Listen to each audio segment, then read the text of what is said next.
네, 여러분 연불 스윙이 집안에서 가만히 앉아서 또는 뭐 지하철 타고 회사에 출근해서 이렇게 반복되는 쳇바퀴 같은 그런 생활에서만 이게 진보되는 것이 아닙니다. 어떨 때는 대자연의 아름다운 그 거대한 아름다움을 보고 큰 감흥을 일으키면서 연불을 하게 되면 아주 큰 진보가 한꺼번에 탁 찾아올 수도 있어요.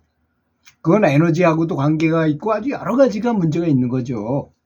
그래서 대자연의 청엄함을 보는 여행을 할 때는 항상 그럴 수 있다는 점을 알고 계속 연구를 하면서 다니시기 바라겠습니다. 그런 대자연의 청엄함과 거대한 아름다움에서 느껴지는 마음의 감동을, 이제 내가 이만큼 감동을 느꼈다면 이걸 더 늘리는 거야. 감사하면서, 부처님께 감사하면서, 또는 내 자성불에게 감사하면서 확대시켜요, 그거를. 이런 마음이 중요하다는 것입니다. 감성의 감도를 극대화해라. 그걸 통해서 큰 감동과 감흥은 비슷한 이야기가 될 수 있어요. 그래서 이 감정을 잘 활용하면 연불 진보하는 데 굉장히 도움을 받을 수 있다는 점입니다. 그래서 감동으로 즐거움을 얻어내라. 두 번째는 그 어느 장소에 우리나라에서도 다른 곳에 가면 그 지역 사람들의 생활 습성과 그 사람들의 특이한 문화가 있어요. 우리하고 다른 그런 어떤 문화가 있습니다. 그걸 받아들이면서 감각과 감성을 키워서 연구를 하면서 계속 감성을 키우면서 공부할 수 있다는 것입니다.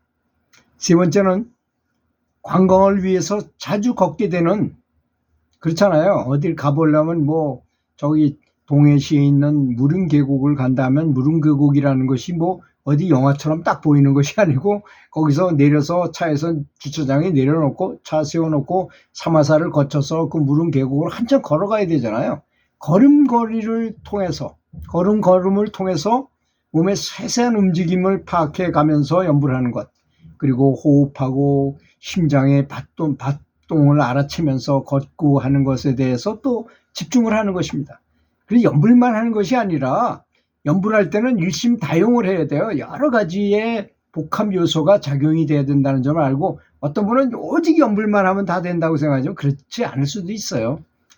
여러 가지 일심다용을 하나의 마음으로 여러 가지로 사용해야 진보하기가 좋아진다는 것입니다. 또 피부로 느껴지는 바람결도 제가 계곡을 가보니까 저 아랫지방에 있는 큰 계곡에서 느끼는 거와 동해 무릉계곡에서 느끼는 그 감각이 굉장히 많이 다르더라고요.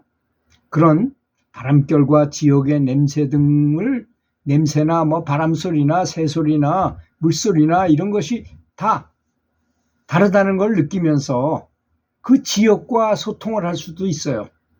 그래서 뭐 산신령이 다 있대잖아요. 뭐 그런 건 믿는 건 아니지만 뭐 산신령이라고 말해도 좋고 대자연이라고 말해도 좋잖아요. 그 자연과 같이 소통을 하는 것입니다. 그래서 어떤 고수는 그런 말을 해요. 이제 내가 감사함을 쫙 자비심을 뿜어놓고 10년 후에 거길 갔더니까 그 내가 보냈던 걸 그대로 간직하고 있다, 그대로 돌려주더라는 거를, 그런 얘기를 한 사람도 있을 정도입니다. 이런 말 한마디가 굉장히 중요한 말입니다. 이런 말을 잘 활용하면 이렇게 진보하는 데 큰 도움을 받을 수 있기 때문입니다. 또 그 지역의 독특하고 진기한 음식 문화를 통한 입맛을 통해서, 이 사람들은 이런 걸 먹는구나 하면서 그 맛을 통해서, 또는 향기를 통해서 영적인 교류와 신체의 교감을 느끼면서 조화를 만들 수 있어요. 그런 것도 진보의 요건이 된다는 것입니다. 다음 다섯 번째, 다정한 사람들을 만나 처음 보는 사람인데도 뭐 인사를 하면서 서로 통성명하고 재밌는 얘기를 하면서 흐뭇한 이야기를 하면서, 또 아주 좋아하는 노래를 부르거나 같이 간 사람들이 같이 합창을 하거나 이런 노래를 부른다거나, 또 멋들어진 춤사위와 오락을 통해서 신나는 즐거움, 바로 이런 것을 아는 것, 그런 것도 연불 진보에 많은 도움이 된다는 점을 알아야 할 것입니다. 요걸 다 이해하시려면 제가 이렇게 말씀드린 거를 다시 한번 돌려서 한번 이해하시고, 이걸 다 이해한 다음에 여행을 가면 여행의 각도가 많이 달라져요.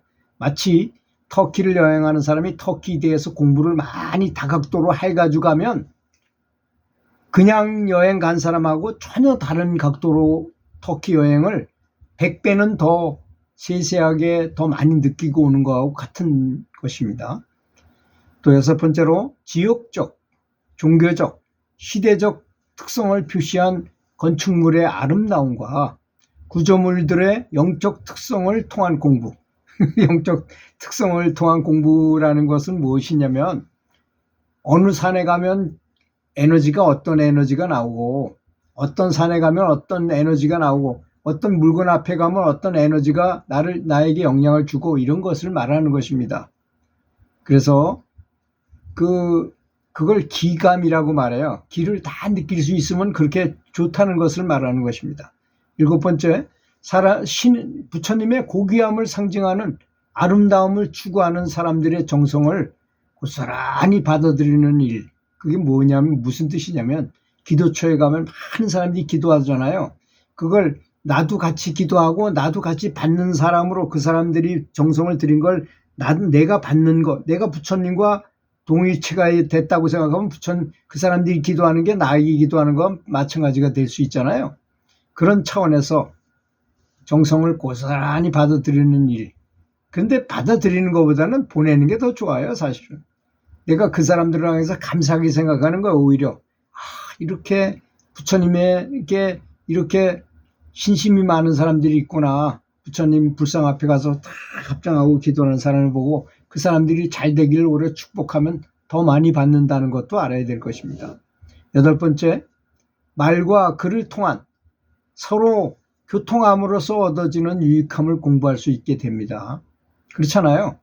또 어떤 벽에 옛날 글씨를 하나 멋지게 써놨는데 그 글씨에서 나오는 길을 느끼기도 하고 그 내용을 가지고 느끼기도 하고, 또 사람들하고 대화를 하면서 절에 갔더니 스님께서 앉아 계시는데 스님과 대화를 하면서 또 교통함으로써 얻어지는 유익함을 공부할 수도 있게 된다는 것입니다. 특히 대자연의 아름다움에서 생기는 그 감흥을 확대시키라는 것입니다. 제가 감동을 요만큼 받았다면 그 감동을 확대시키세요.